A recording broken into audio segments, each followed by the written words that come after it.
আসসালামু আলাইকুম ওয়া রাহমাতুল্লাহি ওয়া বারাকাতুহু। একজন ভাইজান জানতে চেয়েছেন যে বিশেষ করে স্টেশন, অফিস, আদালতে বা সফরে যখন বার হন, পেশাবের সময় অনেক জায়গায় দেখা যায় যে নিচে বাংলা প্যান্ট বসানো থাকে না, ইউরিনাল পট দেওয়ালে টাঙানো থাকে। সেক্ষেত্রে এখন নিরুপায় অবস্থায় কেউ যদি দাঁড়িয়ে পেশাব করতে চান বা দাঁড়িয়ে পেশাব করার প্রয়োজন পড়ে, তাহলে কি দাঁড়িয়ে পেশাব করতে পারবেন? মনে রাখতে হবে, হাদিসে এসেছে আল্লাহ নবী সাল্লাল্লাহু আলাইহি ওয়াসাল্লাম সাইয়্যিদনা ওমর ফারুক রাদিয়াল্লাহু তাআলা আনহুকে বলেন, ইয়া ওমর লা তাবুল কাইমান, হে ওমর তুমি দাঁড়িয়ে পেশাব করো না। ওমর রাদিয়াল্লাহু তাআলা আনহু বলেন, আমি সারা জীবন যতদিন বেঁচে ছিলাম কখনো দাঁড়িয়ে পেশাব করিনি আজ পর্যন্ত, যেদিন থেকে আল্লাহ নবী সাল্লাল্লাহু আলাইহি ওয়াসাল্লাম আমাকে নিষেধ করেছিলেন।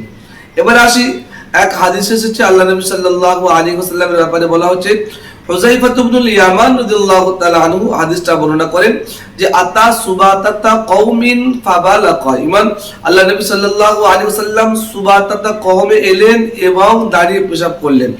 সুবাতাতা কওম বলতে কি? সুবাতাতা কওম বলতে ঘরের বর্জনীয় পদার্থ যেখানে ফেলা হয়, গচ্ছিত করা হয়, ঘরের ময়লা আবর্জনা যেখানে ফেলা হয়, যেখানে যেটাকে আমরা বাংলা সারগাদাও বলতে পারি, এরকম একটা জায়গায় এলেন, সেখানে আল্লাহ নবী সাল্লাল্লাহু আলাইহি ওয়াসাল্লাম দাঁড়িয়ে পেশাব করলেন।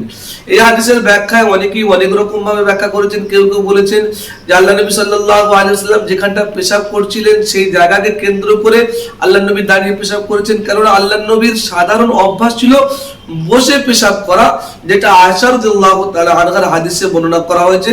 তিনি বলেন, কেউ যদি বলে আল্লাহ নবী দাঁড়িয়ে পেশাব করেছেন তো ফালা তুসাদ্দিকু, তাহলে তোমরা তাকে সত্যবাদী বলে মানবে না, তাকে তোমরা মানবেই না।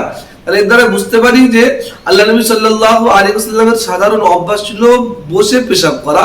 তবে হুযায়ফা ইবনুল ইয়ামান যে হাদিস বর্ণনা করছেন এটা ঘরের বাইরে, আর আয়েশা রাদিয়াল্লাহু তাআলা আনহা যেটা ঘটনা বলেছেন সেটা ঘরের ভিতরে বা এলাকার ভিতরে যখন থাকতেন তার সাধারণ অভ্যাস ছিল বসে পেশাব করা।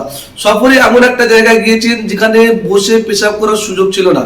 যে কথা বলছিলাম যে মুহাদ্দিসিন ইকরাম যেটা ব্যাখ্যা দিয়েছেন, অনেকে বলেছেন যে যেই জায়গায় পেশাব করছিলেন সেই জায়গাটা ময়লা ছিল, বসে পেশাব করার অবস্থা ছিল না। কেউ কেউ বলেন সেই জায়গায় কাদা ছিল, কেউ কেউ বলেন সেই জায়গাটা শক্ত ছিল, বসে পেশাব করলে গায়ে ছিটে আসার ভয় ছিল, ওই জন্য আল্লাহ নবী সাল্লাল্লাহু আলাইহি ওয়াসাল্লাম দাঁড়িয়ে পেশাব করেছেন।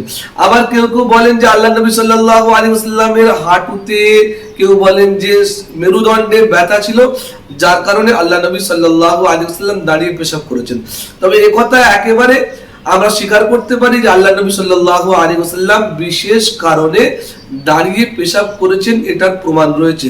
তাই বিশেষ কোনো ক্ষেত্রে, বিশেষ করে দেখা যায় স্টেশনে বা সফরে জায়গাকে কেন্দ্র করে যেখানে বসে পেশাব করার সুযোগ নেই, যদি অসুবিধা হয় বা কাপড় চোপড় নাপাক হয়ে যাওয়ার ভয় থাকে, সেখানে দাঁড়িয়ে পেশাব করার অনুমতি রয়েছে।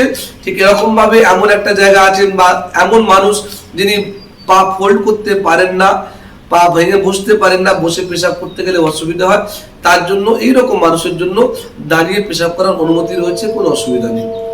আশা করছি বিষয়টা বুঝে এসেছে। রব্বুল আলামিন সঠিক জিনিসটা জানার, বোঝার, সেই অনুযায়ী আমল করার তৌফিক দান করুন, আমিন। আসসালামু আলাইকুম ওয়া রাহমাতুল্লাহি ওয়া বারাকাতুহু।